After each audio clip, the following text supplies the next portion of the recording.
Schema है उसमें थोड़ी सी आपको आज ढिलाई नज़र आई, तो प्लीज़ मैनेज कर लीजिएगा।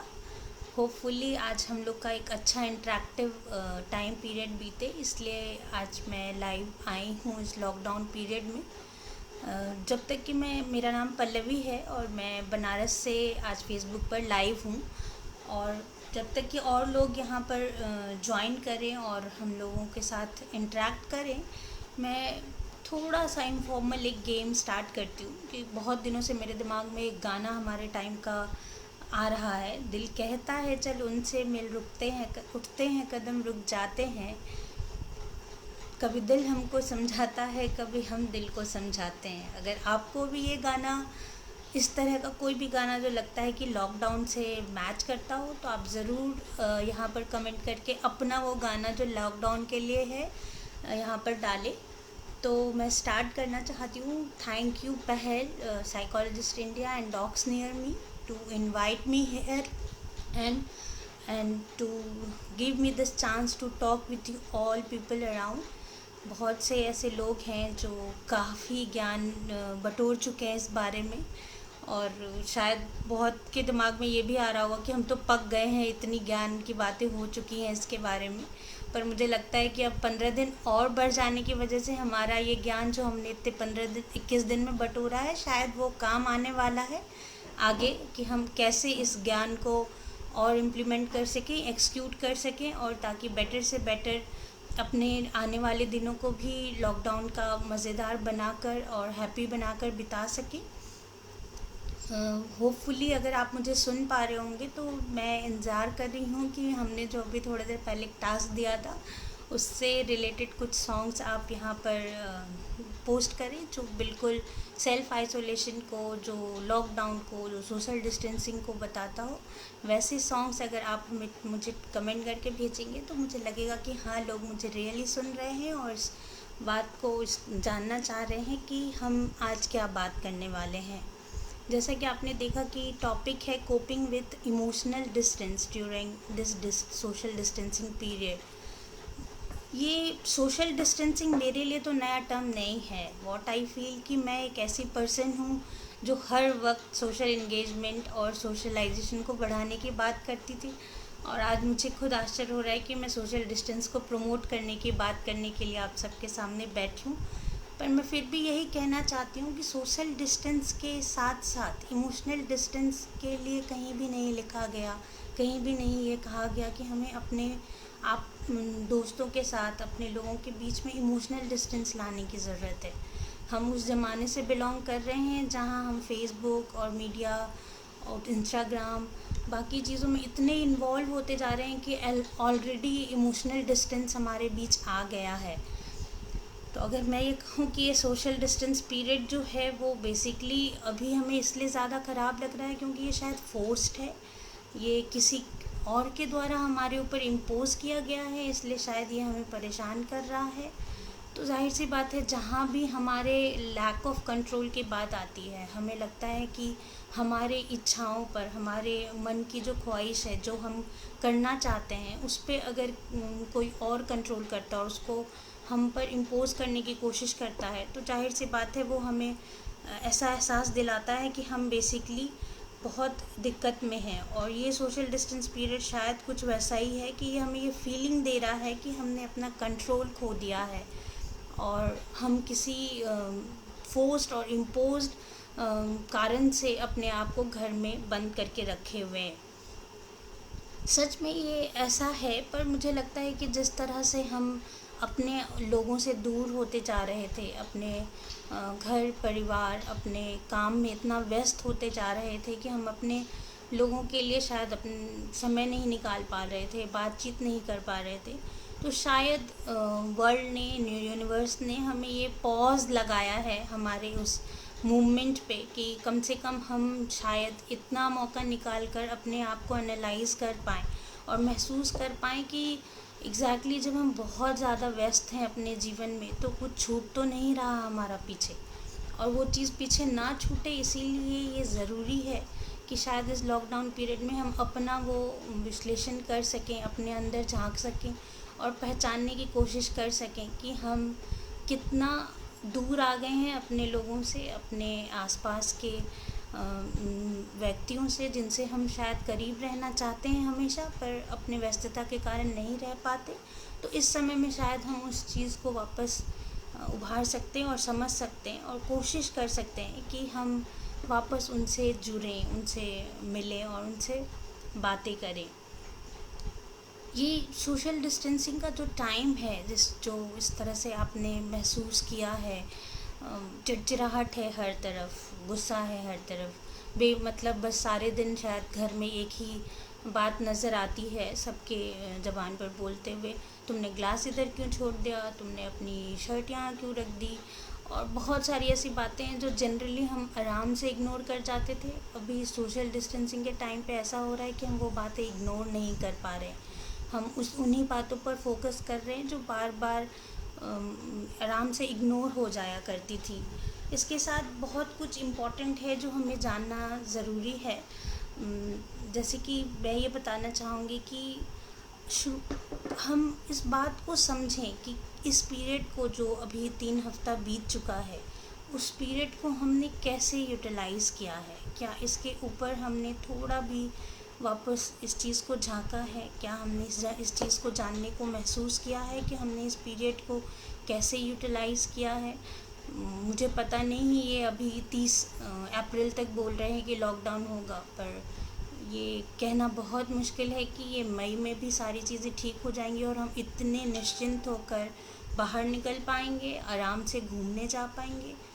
ये डिसाइड कर पाना बहुत मुश्किल हो रहा है। और मुझे कभी कभी ये भ्रम होता है कि हम शायद अपने आप को अगर इतना तक तैयार कर सकें कि शायद हम मिड जून तक अपने आप को रेडी रखें, कि हो सकता है कि कुछ लोगों को कुछ वजहों से शायद घर में रहना पड़े और जिनका बहुत ज़रूरी है शायद उनको जाना ही पड़ेगा बाहर, पर उनको भी देखभाल और सावधानी बरतनी बहुत आवश्यक रहेगी, क्योंकि टाइम एकदम नॉर्मल हो जाएगा ये कहना बहुत मुश्किल हो रहा है। जैसे इस तरह से इस पोस्ड एनवायरनमेंट में, इस फोर्स्ड एनवायरनमेंट में, जहाँ हम बार बार अपने आप को आइसोलेशन के टर्म से जोड़ रहे हैं, उस समय में ये ऐसा होता है कि हमारी एनर्जी जो रहती है वो ड्रेन्ड फील होती है। हमें ऐसा महसूस होता है कि जो एनर्जी है वो बिल्कुल बची ही नहीं है और वो धीरे धीरे ड्रेन होती जा रही है। हम चाह के भी अपने आसपास के इन्वायरमेंट को पॉजिटिव नहीं बना पाते। बहुत लोगों ने बहुत दिनों से, लगभग रोज़ ही एक नया वीडियो आ रहा है, बहुत सारे mental health professionals, motivational speakers, like celebrities, वो लोग ये वीडियो पोस्ट कर रहे हैं कि कैसे अपने लॉकडाउन पीरियड को रोचक बनाएं, इंटरेस्टिंग बनाएं और हेल्दी बनाएं, ताकि आपको किसी तरह की परेशानी ना झेलनी पड़े। पर इतने ज्ञान सुनने के बाद भी क्या आपको लग रहा है कि आप उन सारे ज्ञान को अच्छी तरह से यूटिलाइज़ कर रहे हैं? क्या आपको लगता है, मुझे बिल्कुल भी एहसास नहीं है कि मैं आज उस ज्ञान के बारे में बात करूंगी जो ऑलरेडी आप सबके पास है, कि इस लॉकडाउन पीरियड को कैसे यूटिलाइज़ करना चाहिए और किन चीज़ों का ध्यान रखना चाहिए, कैसे नेगेटिविटी से बचना है, पॉजिटिविटी को कैसे बढ़ाना है, एक्सरसाइज करना है। ये सारी बातों को सब लोगों ने बताया है। मैं बस यही कहना चाहती हूँ कि अगर आप ये सब चीज़ें कर रहे हैं तो प्लीज़ इस बात पर फोकस करिए कि क्या ये चीज़ें आपको खुशी दे रही हैं। आप सिर्फ ज़बरदस्ती सब कर रहे हैं इसलिए आप कर रहे हैं? क्या एक होड़ आ गई है, सब लोग खाने बनाकर अच्छा अच्छा खाना पोस्ट कर रहे हैं तो मुझे भी करना चाहिए, पर उसके पीछे मैं कहीं अपने आप को ज़्यादा स्ट्रेन तो नहीं कर रहा?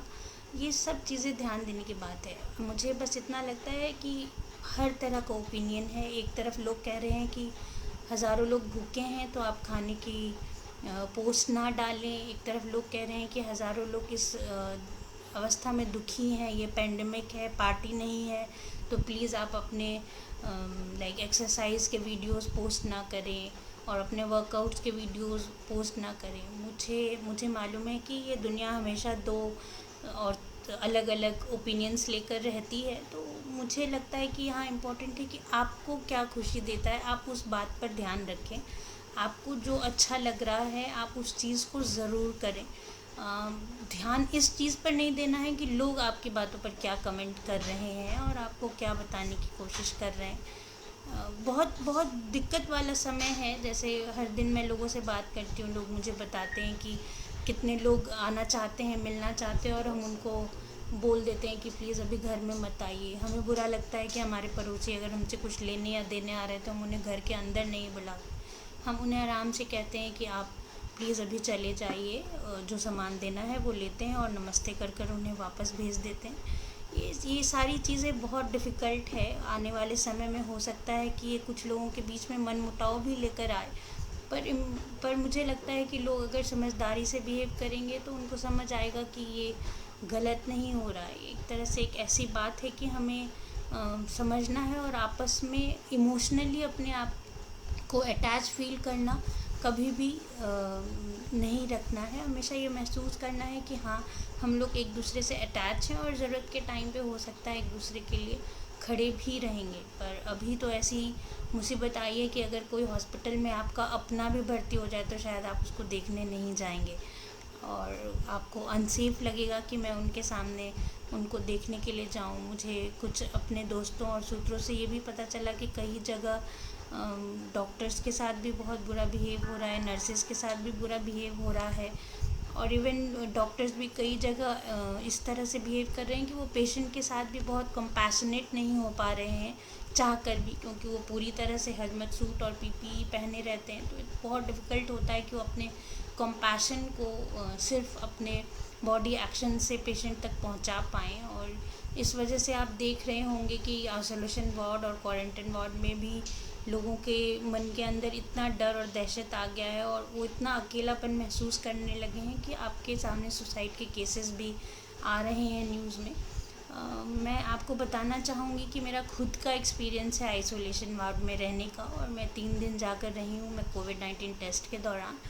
और वो सच में बहुत ही डिफ़िकल्ट टाइम होता है जब आप बिल्कुल अकेले कमरे में होते हैं और आपके दरवाजे के सामने एक स्टूल रखा है जहाँ पे व्यक्ति आकर खाना रख जाता है और नॉक करके बोलता है कि आप, इशारे से कि आप खाना ले जाइए, और दिन 48 घंटे बीत जाने के बाद भी आपको किसी की शक्ल नज़र नहीं आती और आप पूरी तरह से अकेले एक रूम में आइसोलेटेड वे में बंद रहते हैं। तो ये एक बहुत डिफ़िकल्ट समय होता है। तो मुझे लगता है कि हम जितना पेशेंट से नाराज़ होते हैं कि वो लोग निकल गए, वो लोग भाग गए, पता नहीं कहाँ चले गए होंगे, पर हमें उनके मेंटल हेल्थ और मेंटल स्टेट को भी समझना है। हमें ये जानने की कोशिश करनी है कि ऐसी फैमिलीज़ जो इस बीमारी से जूझ रही है उनके लिए हमें अपना सहानुभूति ज़रूर रखना है इस टाइम पे, कि हमें ये महसूस कराना है उनको कि दूर से ही सही, भले हमारा फिज़िकल कांटेक्ट नहीं है पर इमोशनली हम आपके साथ हैं, और आप जानते हैं कि हम पास आएंगे तो ये दिक्कत करेगा, पर होपफुली हम ये उनको मैसेज दे पाएँ अपने बातों के थ्रू कि हम आपके साथ हैं। ये ज़रूर करें। कहीं भी कोई भी व्यक्ति आपको लगता है कि अकेला है, उसके घर में कोई नहीं है, वो हॉस्टल में रह गया है, वो कहीं बाहर काम करता है और अपने फैमिली मेम्बर्स के पास अभी वापस नहीं जा रहा, तो ऐसे सारे व्यक्तियों के पास आपको ये भी पता है अगर किसी के घर में डोमेस्टिक वायलेंस है या हस्बैंड वाइफ के बीच में बहुत अच्छे रिलेशंस नहीं है, अगर आपको ये पता है कि कोई बच्चा अपने घर में रहना पसंद नहीं करता और उसकी फैमिली मेम्बर्स उसके साथ बहुत सपोर्टिव नहीं हैं, तो ऐसे केसेस में मुझे लगता है कि आप लोगों को वहाँ पर कंपैशनेट होना चाहिए। आपको ये ध्यान रखना चाहिए कि आप उनके साथ रहें, उनके पास रहें, और उनको ये एहसास दिलाएं इमोशनली फ्रॉम द डिस्टेंस कि हम लोग आपके साथ हैं। ये बहुत ज़रूरी है। तो जो भी आज मुझे सुन पा रहे हैं, अगर वो खुद परेशानी में हैं तो बहुत ज़रूरी है कि वो हेल्प सीक करें through the tele counselling sessions. अभी बहुत सारे शहरों में ये सुविधा उपलब्ध कराई गई है, गवर्नमेंट की तरफ से भी, ऑर्गेनाइजेशंस की तरफ से भी, एनजीओज़ की तरफ से भी, हॉस्पिटल्स की तरफ से भी, कि उन्होंने ग्रुप्स बनाया है साइकोलॉजिस्ट का, मेंटल हेल्थ प्रोफेशनल का, साइको सोशल सपोर्टर्स का, जो आपको सपोर्ट दे सके। तो अगर आपको लगता है कि आप बहुत ज़्यादा डर और दहशत और परेशानी से जूझ रहे हैं तो आप इनमें से ज़रूर किसी का नंबर उपलब्ध करवाएं अपने लिए और उनसे बात करें, ताकि आपको अच्छा महसूस हो सके और आप जो आपकी रोज़मर्रा की परेशानियां हैं आप उससे उभरने का प्रयास कर सकें। ये करना बहुत ज़रूरी है, नहीं तो आपके लिए एक दिक्कत वाली बात हो सकती है कि आप इस 14 दिनों में पता चला कि आप बिल्कुल नॉर्मल व्यक्ति से एक डिप्रेस्ड व्यक्ति में तब्दील होते जा रहे हैं। इसीलिए अगर आपको लगता है कि आप ऑलरेडी नॉन कंडीसिव इन्वायरमेंट में रह रहे हैं, आपको ऐसा लगता है कि आप ऐसे लोगों के बीच में रह रहे हैं जहां आपके साथ सपोर्ट बहुत अच्छा नहीं है, आपको ऐसा महसूस हो रहा है कि ये फोर्स्ड है और ये फेयरफुल इन्वायरमेंट में आपको रहना पड़ रहा है, तो बहुत ज़रूरी है कि आप छोटी छोटी बातों का ध्यान रखें जिससे आपको अच्छा महसूस होके। मैं इस बात को दोनों तरह से कहना चाहूँगी कि आप एक्चुअली छोटी छोटी बातों का ध्यान ना दें। जैसे आप ये समझना चाहते हैं कि एक बाउल लें और उसमें खूब पानी भरा हुआ है, अगर हम उसमें एक ड्रॉप तेल डालेंगे तो तेल कैसे स्प्रेड हो जाता है पूरे बाउल में भरे हुए पानी के। तो उससे आपको समझना है कि हम कितना भी अंदर से मजबूत महसूस कर रहे हों, पर अगर कोई एक छोटी बात जो निगेटिव है वो अगर हमारे मन के अंदर डाल दी जाती है तो वो पूरा हावी हो जाता है और हो सकता है कि हमारा आने वाला समय बहुत तकलीफ़दायक हो जाए। तो इसीलिए मैं आप सब से यही अनुरोध करना चाहूँगी कि ऑलरेडी पूरा यूनिवर्स, पूरा वर्ल्ड अभी सिर्फ नेगेटिविटी से भरा हुआ है, तो कोशिश करें कि जो चीज़ें आपको पॉजिटिव फील कराती हैं उसको आइडेंटिफाई करें। आप अपने आप को पहचानने का, अपने आप को समय देने का ये बहुत अच्छा समय है जो आपने दुनिया की भाग दौड़ में अपने कमाई के पीछे, अपने काम के पीछे नहीं दिया। उस भाग दौड़ की वजह से जो आज शांति मिली है, आप अपने आप को पहचानने का प्रयास करें, अपने आप को जानें कि आपको कौन सी चीज़ें हैं जो खुशी देती है घर बैठकर, कौन सी छोटी छोटी वो चीज़ें हैं जो आपको बहुत तसल्ली देती है, आप उस चीज़ को करें। अगर आपको लगता है कि आप लोगों के साथ नहीं करना चाहते तो आप अकेले बैठ कर करें। आप अपनी फैमिली में उतना टाइम बिताना नहीं चाहते तो कोई ज़बरदस्ती नहीं है। इस वक्त ये ज़रूरी है कि आप अपने मन को प्लेज़र लगने वाली वो चीज़ें करें जो सेल्फ डिस्ट्रक्टिव ना हो।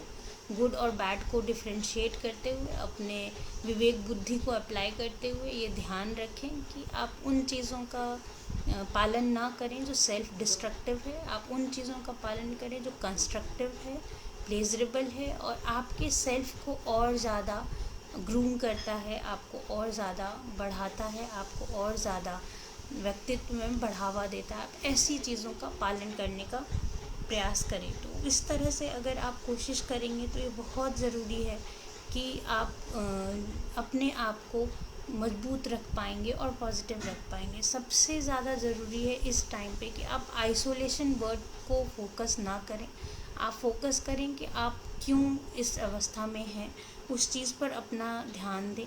पॉजिटिविटी को ग्रो करने का प्रयास करें। पॉजिटिविटी को कैसे ग्रो करना है ये शायद हम रोज़ सुन रहे हैं न्यूज़ में, न्यूज़पेपर्स में, फेसबुक के थ्रू, सारे मीडिया चैनल्स और मीडिया जो सोशल स्ट्रीम्स हैं सब पर ये बताया जा रहा है कि हमें पॉजिटिविटी को कैसे ग्रो करना है। आपको अपना मेथड जो भी पसंद आता है आप वो मेथड चुनिए, चाहे वो एक्सरसाइज हो सकता है, वो कुकिंग हो सकता है, वो गार्डनिंग हो सकता है, वो आपके अपने लोगों से बात करना हो सकता है, आपके अपने पुराने दोस्तों को याद करना हो सकता है। ऐड करने के लिए मैं कुछ चीज़ें आपको ऐड कर सकती हूँ कि अगर आप चाहें तो आप उन सब लोगों का लिस्ट बनाएं जो आपको लगता है कि आपकी दुनिया ज़िंदगी में कभी भी एक पल के लिए उन्होंने आपको हेल्प किया है और आप उनको धन्यवाद करना भूल गए हैं, आपने चाहा था धन्यवाद करना पर कुछ चीज़ों की वजह से आप रुक गए, चाहे आपको ये एहसास आया कि हम भी तो उनके लिए उतना ही करते हैं, उन्होंने मेरे लिए कर दिया तो कौन सी बड़ी बात है। कोई बात नहीं, उन्होंने आपके लिए किया है तो आप उन सब लोगों का लिस्ट बनाएं, उन सबको थैंक यू बोलें, आप अपने तरीके से थैंक यू बोलें, ये आपकी इच्छा है। क्योंकि ग्रैटिट्यूड वो फीलिंग है जो आपके अंदर ऑटोमेटिकली हैप्पीनेस और पॉजिटिविटी लेके आती है। तो आप अगर ग्रैटिट्यूड एक्सप्रेस करते हैं, थैंकफुल होते हैं, तो हमारे माइंड के अंदर, हमारे ब्रेन के अंदर वो केमिकल्स रिलीज़ होते हैं जिसकी वजह से हम हैप्पी महसूस कर सकते हैं। तो इसीलिए हमें लगता है कि हम नेचर ने जो ये पॉज बटन हमारे ज़िंदगी में अभी लगा दिया है, हम इस पॉज बटन का इस्तेमाल करें। आप मूवी एक साथ मूवी देख रहे हो घर में और अचानक से कोई रिमोट पर पॉज़ बटन दबा दे तो कैसा महसूस होता है? आपको कहीं जाना नहीं है, आपको पानी पीने नहीं जाना, आपको बाथरूम नहीं जाना, पर आपके घर के किसी एक मेंबर को ये काम करना है, तो आपको लगता है कि अरे ये पॉज़ क्यों हो गया?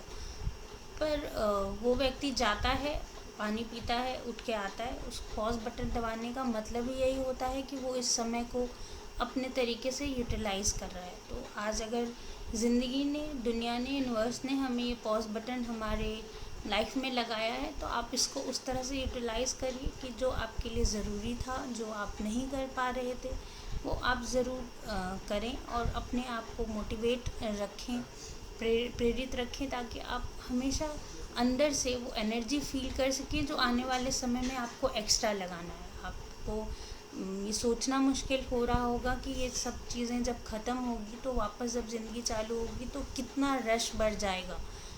लोगों को ये ध्यान आने लगेगा कि मेरा ये 1.5 महीना जो बीता है उस समय मेरे कितने नुकसान हो गए, मेरा कितनी कमाई नहीं हुई, मैंने किस तरह से इन चीज़ों को कंपनसेट करें, मैं कितना पीछे रह गया, कितने लोग आगे निकल गए, मैंने तो ये काम नहीं किया, मैंने तो वो काम नहीं किया। इन सारी चीज़ों को ध्यान में रखते हुए लोगों की ज़िंदगी में एक रश आने वाला है और वो रश शायद और ज़्यादा मुसीबत लेकर आ सकता है। तो इसीलिए आप इस चीज़ का ध्यान रखें। आप यह कोशिश करें कि जो आने वाला समय है जिसमें शायद आपको बिल्कुल मौका नहीं मिलेगा इन चीज़ों को करने का, आप वो काम करें। आप अपने अंदर झांकने का एक टाइम ज़रूर निकालें, अपने आप को पहचानने का टाइम ज़रूर निकालें। मैं एक इंसिडेंट सुनाना चाहूँगी। अभी कुछ दिन पहले हम लोग एक लाइक इंटरनेशनल ट्रिप था और एयरपोर्ट पर हमें एक छोटा बच्चा अपनी मम्मी से बात करता हुआ सुनाई दिया कि mamma there is a assignment and the teachers are asking me कि हम like we have to write a assignment कि हम बड़े होकर क्या बनना चाहते हैं। तो उसकी मम्मी बहुत हंसी, उसने पूछा कि तुम क्या बनना चाहते हो, तुम बताओ। तो ही सेड कि मुझे नहीं पता कि मैं क्या बनना चाहता हूँ, आप बताओ। तो उसकी मम्मी ने बोला कि देखो जो भी तुमको तुम्हारी इच्छा है वो तुम करना, तुम कुछ भी बन सकते हो बड़े होकर, पर मेरी बस एक ही बात का ध्यान रखना कि जब तुम कुछ भी करो तुमको हैप्पी रहना इम्पॉर्टेंट है। तो सबसे ज़्यादा इम्पॉर्टेंट है तुम्हारी हैप्पीनेस। तो उसने बोला कि तो मम्मा मैं इसका मतलब क्या समझूँ कि मैं बड़े होकर क्या बनना चाहता हूँ। तो उसके मम्मा ने पूछा कि आपको क्या समझ आया अगर मैंने ये बात कही है तो ही सेड कि इसका मतलब I want to be happy when I will grow. तो अगर हम बस इतना ही रखें, देखिए ज़िंदगी का कोई उम्र ऐसा नहीं है जब हम ये डिसाइड कर पाएँ कि हम बड़े होकर क्या बनना चाहते हैं। बहुत छोटा बच्चा, शायद 10 साल का बच्चा को भी ये पता होता है कि वो बड़े होकर क्या बनना चाहता है, और शायद बड़े 60 साल के और 40 साल की उम्र में भी हमें पता नहीं होता कि हमें अपनी ज़िंदगी में क्या चाहिए था और हम क्या बनना चाहते। तो इम्पॉर्टेंट है कि अगर आप ये बात समझ पाते हैं कि आप क्या बनना चाहते हैं, उससे ज़्यादा ज़रूरी है कि आपको किस चीज़ में खुशी मिलती है, आप उस चीज़ को ज़रूर पहचानें। और ये वो समय है जहाँ आप ये पहचानें कि हाँ मुझे किस चीज़ में खुशी मिलती है और आने वाले समय में मैं उन चीज़ों को कैसे कर पाऊँगा, मैं कैसे एक्सिक्यूट करूँगा उन चीज़ों को जिन चीज़ों से मुझे खुशी मिलती है, बिना किसी का नुकसान पहुँचाए, बिना अपना नुकसान पहुँचाए। इन चीज़ों का बहुत ध्यान रखना है। अपने हमारा जो अभी हालत है ना, मेंटल स्पेस जो हमारा है वो एक्चुअली थोड़ा सा सिकुड़ सा गया है। हमारे पास बहुत ज़्यादा इन्फॉर्मेशन जो है वो एक ऐसे चीज़ के बारे में भरती जा रही है जिसकी ज़रूरत हमें आने वाले समय में है या नहीं हम नहीं जानते। हम बहुत ज़्यादा न्यूज़ देख रहे हैं, हम बहुत ज़्यादा न्यूज़ पढ़ रहे हैं, हम हर वो इन्फॉर्मेशन जो कोविड-19 से जुड़ा हुआ है उसको मिस नहीं करना चाहते हैं। चाहे वो किसी डॉक्टर के बारे में हो, चाहे वो लेबरर्स के बारे में हो, चाहे वो इस्लामिक कम्युनिटी को लेकर जो परेशानी है उसके बारे में हो, सब हर इन्फॉर्मेशन हम बिल्कुल अपने अंदर रखना चाहते हैं। और वो इन्फॉर्मेशन मिस करना, हमें लगता है कि हमने बहुत बड़ी चीज़ मिस कर दी है। तो ये इन्फॉर्मेशन रखना कोई बुरी बात नहीं है, अपने आप को अपडेट करना कोई बुरी बात नहीं है, पर जो सबसे ज़्यादा इम्पॉर्टेंट है कि आप उतने ही इन्फॉर्मेशन से अपने आप को अपडेट करिए जो आपके अंदर फ़ियर को प्रोड्यूस ना करे। उस समय तक अगर आप अपने आप को अपडेट करते हैं तो इट्स वेल एंड गुड। अगर आप फिर भी इतना अपडेट कर चुके हैं और अपने मेंटल स्पेस को भर चुके हैं तो कोशिश करिए कि कुछ ऐसी चीज़ें भी भरें जहाँ पे पॉजिटिविटी आए। ये इन्फॉर्मेशन किसी भी तरह से पॉजिटिव तो नहीं कहलाएगी, ये निगेटिव ही कहलाएगा। तो अगर हम इसमें मुझे नहीं लगता कि किसी को कोई डाउट है कि हम इसको पॉजिटिव इन्फॉर्मेशन की तरह नहीं कंसिडर कर रहे। तो मुझे लगता है कि हम पॉजिटिव इन्फॉर्मेशन के लिए मेंटल स्पेस ज़रूर बचा कर रखें। अपने पॉजिटिव इन्फॉर्मेशन को पढ़ने के इसके लिए गुड बुक्स आप रीड कर सकते हैं। कोई ऐसे कोर्सेज जो ऑनलाइन हैं जो आपने अभी तक समय की कमी की वजह से नहीं किया, आप उसको ज्वाइन कर सकते हैं। आप फ्रेंड से वीडियो कॉल और जूम कर सकते हैं। जिनको आपको पता है कि किसी फ्रेंड के प्रॉब्लम चल रही है पर आपको ऐसा टाइम नहीं मिला कि आप उससे शेयर करें, तो आप उसको हेल्प करके उसको ये फील करा सकते हैं कि I am there for you. तो इस तरह से चीज़ों को, अगर पॉजिटिविटी को आप अपने मेंटल स्पेस में लाने की कोशिश करेंगे तो आपको अच्छा लगेगा। जो इम्पोर्टेंट नहीं है, जो चीज़ें ज़रूरी नहीं हैं, कोशिश करिए कि उन चीज़ों को प्लीज़ आप छोड़ते चले जाएं। नहीं तो वो आपके मेंटल स्पेस को भरता चला जाएगा। आपके दिमाग में बिल्कुल भी जगह नहीं बचेगी कि आप अच्छी और पॉजिटिव बातों को रख सकें। और जितना मेंटल स्पेस भरता जाएगा उतना आप ड्रेन्ड फील करेंगे, उतना आप एनर्जी लेस फील करेंगे। आपको महसूस होगा कि आपके पास बिल्कुल भी एनर्जी नहीं बची। तो इसीलिए मुझे लगता है कि आप इन चीज़ों का ध्यान रखते हुए अपना ये समय बिताएं और अपने लॉकडाउन पीरियड के लिए दिमाग में ये मान कर चलें कि ये अभी बढ़ा है और भी बढ़ सकता है। तो मुझे उस तरह से पूरी तैयारी रखनी है कि किसी भी तरह का नेगेटिव इमोशनल स्टेट हमारे माइंड पर हावी ना हो और हम किसी भी तरह से अपने आप को कमज़ोर, थका हुआ और बेकार और वर्थलेस महसूस ना करें। और कोशिश करें कि एवरी डे हम कुछ न कुछ पॉजिटिविटी अपने अंदर लाते जाएं ताकि हमें अच्छा महसूस हो सके। होपफुली आप लोगों के लिए ये सेशन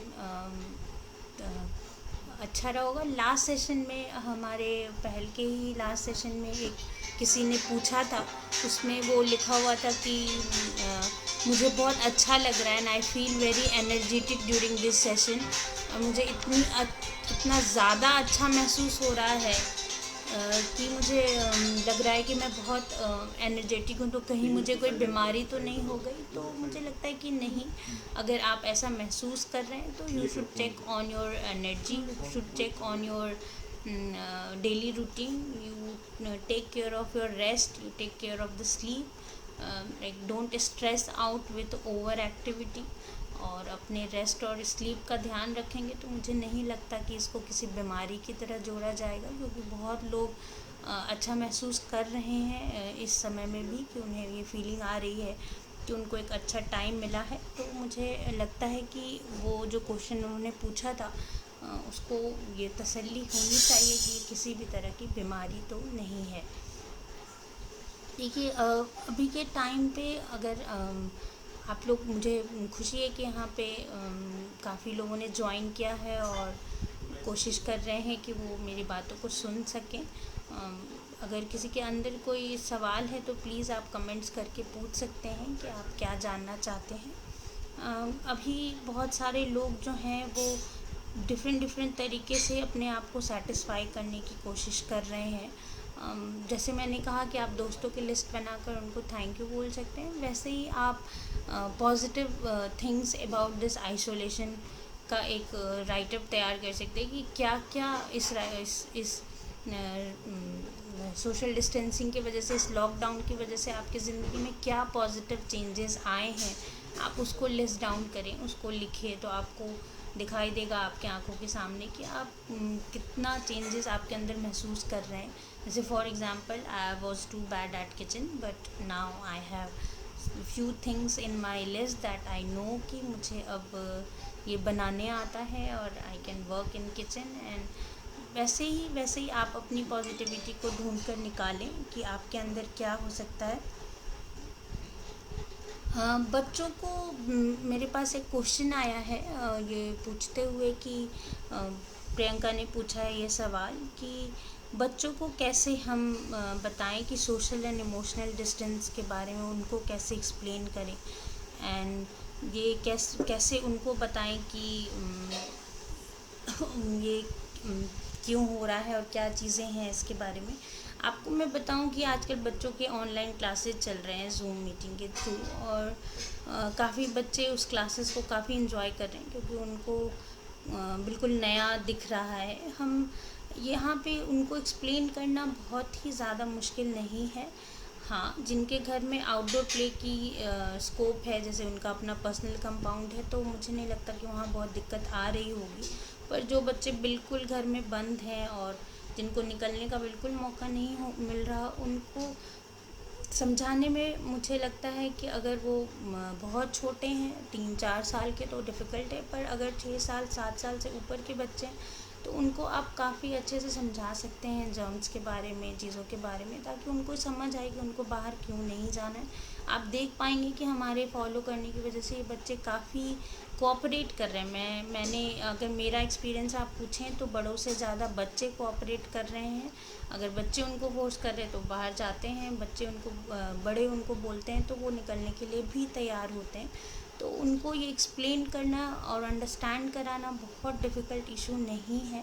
उनको बस ये बताना है कि आप क्यों पे फोकस करना है। उनको ये बताना है कि एक स्ट्रॉन्ग रीज़न कि अभी क्यों आप किसी के पास नहीं जा पा रहे हैं। मैं आपको बताना चाहूँगी कि आइसोलेशन वार्ड में मेरी डॉटर मेरे साथ थी, and she was kept on asking कि कोई हमारे कमरे में नहीं आ रहा, उसका कारण क्या है। And I kept on telling her the same thing. After 1 day, like 24 hours भी नहीं बीता होगा, शी सेड दिस कि अब तो सब एडजस्ट हो रहा है। आई नो कि ये एक हैबिट की तरह है और उनके लिए बहुत इजी हो जाता है। उनको दिक्कत तब आएगी जब उनको वापस स्कूल जाना पड़ेगा 5:30 बजे सुबह उठ के। वो उनके लिए एक डिफ़िकल्ट टाइम हो सकता है। तो उस समय के लिए हमें प्रिपेयर रहना है कि हम बच्चों को अभी से ये बातें दिमाग में डालते रहें कि ये हमेशा ऐसा नहीं रहेगा। आगे का समय चेंज होने वाला है और ये सारा समय पहले जैसा होगा। अभी जो समय है उसके पीछे क्या है वो हमें उनको बताना बहुत ज़रूरी है। और जैसे कि कुछ जगह पे ये सामने आया है कि लाइक फादर घर पे रह रहे हैं और बहुत ज़्यादा फ्रस्ट्रेटेड फील कर रहे हैं, तो वो अपने घर के औरतों और बच्चों पे थोड़ा हिंसक हो जा रहे हैं। तो ये बात बिल्कुल सही है, हमें ये सुनने को मिला है, ये चीज़ की काफ़ी कॉमन ये सामने आ रहा है। बच्चों को बहुत मुश्किल है इस टाइम पे ये बताना कि फादर क्यों ऐसे फ्रस्ट्रेटेड हैं, ये उनको समझाना बहुत मुश्किल आ रहा है।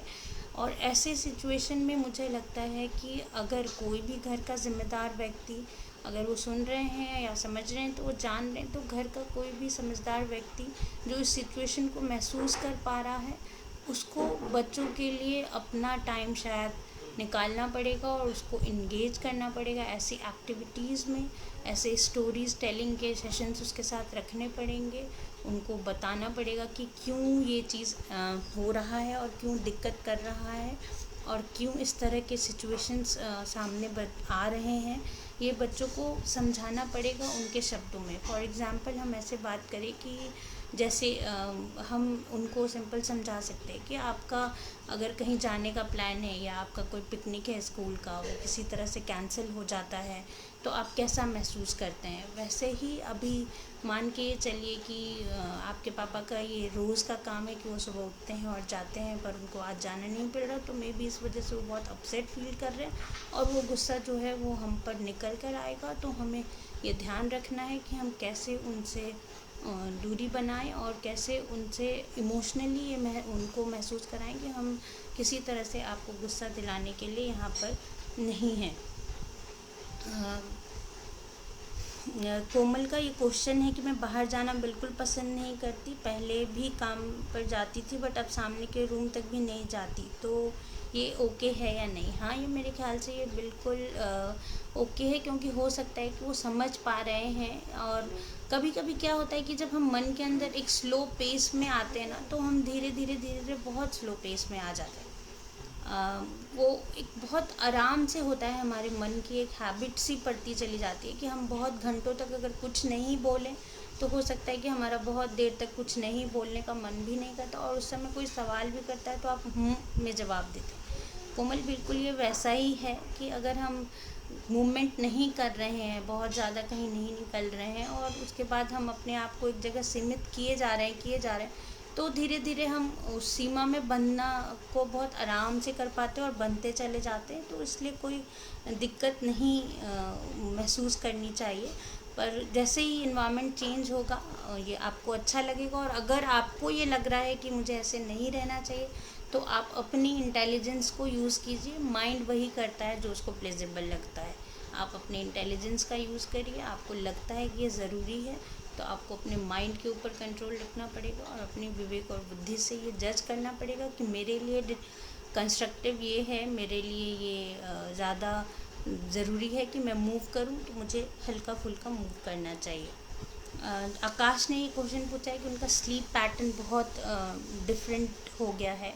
ये बहुत कॉमन है और ये बहुत सबके पास ये ऐसा हो रहा है कि हमारा रूटीन डिस्टर्ब हुआ है, तो हमारा स्लीप पैटर्न डिफ़िकल्ट हो गया है। आपको मैं बताना चाहूँगी कि कल काफ़ी दिनों बाद, शायद 15-20 साल बाद, हमारे दोस्तों की मीटिंग हुई, और यू डोंट बिलीव कि हम लोग 2.5 घंटे तक रात के 12 बजे बात करते रहे। तो इसका मतलब ये नहीं है कि हम बोलेंगे कि हमारा स्लीप पैटर्न डिस्टर्ब हो गया है। हम हो सकता है कि हम बिस्तर पर जाते समय कोई न्यूज़ ऐसा देख रहे हों जिसकी वजह से हमें नींद नहीं आ रही, तो हमारा रूटीन डिस्टर्ब है। तो थोड़े दिन तक हो सकता है कि हमारा स्लीप भी ऑफ एंड ऑन चल रहा हो। हमको इसको डिस्टर्बेंस वर्ड से नहीं जोड़ना है। हमको ये मान के चलना है कि हाँ, ये थोड़ा पेस में डिफ़िकल्टी आई है, मे बी ये टाइम के साथ ठीक हो जाएगा। हम ज़बरदस्ती अपने साथ ये ना करें कि मुझे सोना ही है, मुझे सोना ही है, मुझे नींद क्यों नहीं आ रही। इस तरह के बात करके अपने आप को फोर्स करके अपने आप को और परेशान ना करें। कोशिश करें कि जब तक नींद नहीं आ रही आप ऐसी जगह बैठें जहाँ पर आप बुक पढ़ सकें और कुछ ऐसी पॉजिटिव चीज़ें कर सकें जिससे आपका वो समय पॉजिटिविटी में बीते, और जैसे ही आपको नींद आने लगे आप अपने बेड पे वापस जा सकते हैं और सोने के लिए जा सकते हैं। पर अपने आप को फोर्स ना करें और इस बात से बार बार चिंतित ना हो कि नींद क्यों नहीं आ रही है। ये सवाल आपको और ज़्यादा तंग करेगा और आपको परेशान करेगा नहीं सोने के लिए। अनुराग ने क्वेश्चन पूछा है, how to deal with some religious fundamentals on the fact of corona as we have seen so much of chaos. Anurag, thank you ये क्वेश्चन पूछने के लिए। देखिए, रिलीजियस फंडामेंटल से जोड़ना और इसको धार्मिक चीज़ों से बताना, ये तो अब मुझे लगता है कि अब पर्सनल ओपिनियन है कि आप इस चीज़ों के तरह कितना इन्फ्लुएंस होना चाहते हैं। अगर मेरी राय पूछेंगे और मैं अगर यहाँ पे कुछ ऐसे शब्द बोलूँ जो धार्मिक किसी पर्टिकुलर धर्म की तरफ जाता है, तो शायद आपको भी लगेगा कि ये किसी के फॉर या अगेंस्ट में बोल रही है। पर मैं ये आपको कहना चाहती हूँ कि इस केओस को इंडिविजुअल लेवल पे डील करने की ज़रूरत है। हम एक मास लेवल पे मेरा क्या ओपिनियन है और सामने वाले का क्या ओपिनियन है, उससे ज़्यादा इम्पॉर्टेंट है कि मैं इस इंडिविजुअल चीज़ को समझूं कि ये एक एपिडेमिक है, ये एक पेंडेमिक है, और सब इस चीज़ों से त्रस्त हैं और परेशान हैं, और सबके मन के अंदर शायद ये डर बराबर से है। तो किसी एक व्यक्ति के ऊपर ये कहना कि वो गलत है, वो सही है, बिकॉज़ मुझे नहीं लगता कि ये सही रहेगा। क्योंकि मैं बाहर गई और मैंने वहाँ पे देखा, जो मुझे महसूस हुआ कि ऐसा नहीं है कि लोग डरे हुए नहीं हैं। हर वक्त हर जगह सबके पास हाथों में सैनिटाइज़र है, पर कुछ लोगों के शायद ये इन मेंटल लेवल से, उनके एजुकेशन लेवल से ये परे है। उनकी एजुकेशन और उनके समझ से शायद ये परे है। वो नहीं समझ पा रहे हैं इसकी गंभीरता को, तो इस वजह से वो ये गलतियाँ कर रहे हैं। तो मुझे लगता है कि ध्यान देने की बात ये है कि हम धार्मिक ना होकर अपने आप को एक इंडिविजुअल व्यक्ति जिसके अंदर जान है, ये समझते हुए इस चीज़ को देखें और उस तरह से अपने आप को पहचानने की कोशिश करें कि क्या मुझे लगता है कि मैं किसी तरह का ओपिनियन दूं, और अपने आप को और लोगों को, अपने आसपास के लोगों को कैसे बचाऊं, उस पर ज़्यादा फोकस करूं। मुझे किसी ने ये भी क्वेश्चन पूछा है कि can we ask children to involve some games for the family and friends. Yes, of course. मैं मेरे घर में तो रोज़ ये हो रहा है, और मैं देख भी पा रही हूँ कि बहुत सारे ऐसे वेबसाइट्स भी हैं जहाँ पर बच्चों को सामने लाया जा रहा है, और वो ये चीज़ों को लेकर आ रहे हैं कि किस तरह के गेम्स और एक्टिविटीज़ अभी खेलना चाहिए, और बच्चे ऐसा कर रहे हैं। तो ये बहुत बड़ी बात है। जिस घर में ये क्रिएटिविटी है, बहुत सारे स्कूल्स ने इस चीज़ को अपलिफ्ट करके इनकरेज करने की कोशिश की है, और उन्होंने बच्चों को ऐसे एक्टिविटीज़ करके लाने के लिए बोला है ताकि वो स्कूल भी ये समझ सके कि उनके बच्चों के अंदर क्या टैलेंट है, और साथ में हम लोगों को भी ये पता चल सके कि हमारे बच्चे जो हैं वो किस तरह से हम लोगों को इंगेज करने की कोशिश कर सकते हैं। तो ये बहुत अच्छा होगा कि अगर आप घर के बच्चों को बोलें कि कोई क्रिएटिव एक्टिविटी प्लान करें। तो मुझे लगता है कि हमने काफ़ी चीज़ों को यहाँ पे कवर किया है। होपफुली अगर आपका कोई और क्वेश्चन हो तो प्लीज़ आप पोस्ट करें कमेंट में। पहल का पेज आपको आंसर्स देने का प्रयास करेगा कमेंट के द्वारा।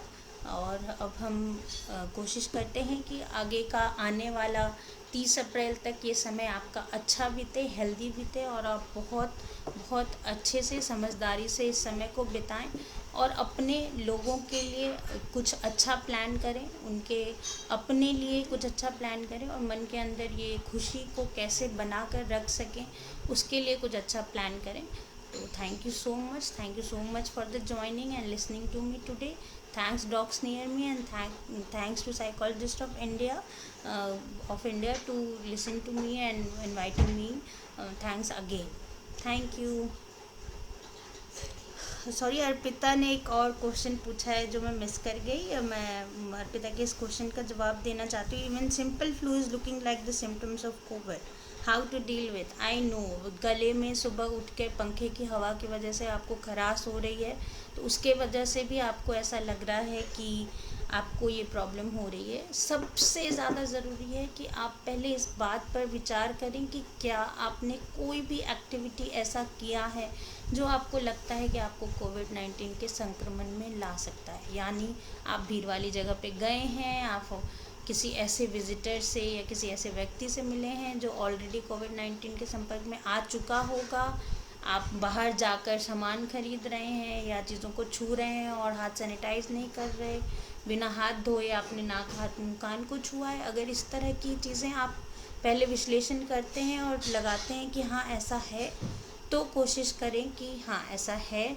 तो मुझे एक बार को अपने आप पे शक करना चाहिए। और कोई बुराई नहीं है कि डॉक्टर के पास जाकर मिलें, और अगर आप कोविड-19 टेस्ट के थ्रू भी जाना चाहते हैं तो आप जाएं, पर आप रिक्वेस्ट कर सकते हैं कि अगर बहुत डिफ़िकल्ट सिचुएशन नहीं है तो आप अपने घर पे रहना का ऑप्शन उनसे पूछें ज़रूर, क्योंकि वहाँ पे रहना बहुत डिफ़िकल्ट है। तो इसीलिए मैं ये रिक्वेस्ट करूँगी कि अगर सिर्फ फ्लू जैसे सिम्टम्स हैं और बहुत डिफ़िकल्टी नहीं आ रही है, बाकी उसके सिम्टम्स को, कोविड-19 के सिम्टम्स को पढ़ें। बहुत लोगों को ऐसे भी पॉजिटिव आया है जिनको कोई सिम्टम्स नहीं थे, तो इसीलिए ये कहना मुश्किल है कि आप अपने आप से जज करें कि आपको है या नहीं है। इट्स बेटर कि आप डॉक्टर्स के हाथ में छोड़ें, टेस्ट करवाएं और जानने का प्रयास करें। पर अगर आपको बहुत ज़्यादा दिक्कत नहीं है और ये संभावना है कि आप आइसोलेशन वार्ड में ना रहना पड़े या घर आके रह सकते हैं, तो आप उसका भी प्रयास करें। पर अगर आपको तकलीफ़ ज़्यादा है तो आप वहीं रहने का भी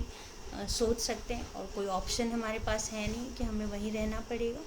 तो प्लीज़ इस बात का ध्यान रखें, और फ्लू से डरे मत। अपने अंदर सबसे ज़्यादा ज़रूरी है कि डर को भगाएं। सबसे ज़्यादा इम्पॉर्टेंट है कि अपने अंदर वो पॉजिटिविटी, वो मजबूती लाएं, जिससे खुद के अंदर झांकने का विवेक ना खोएं।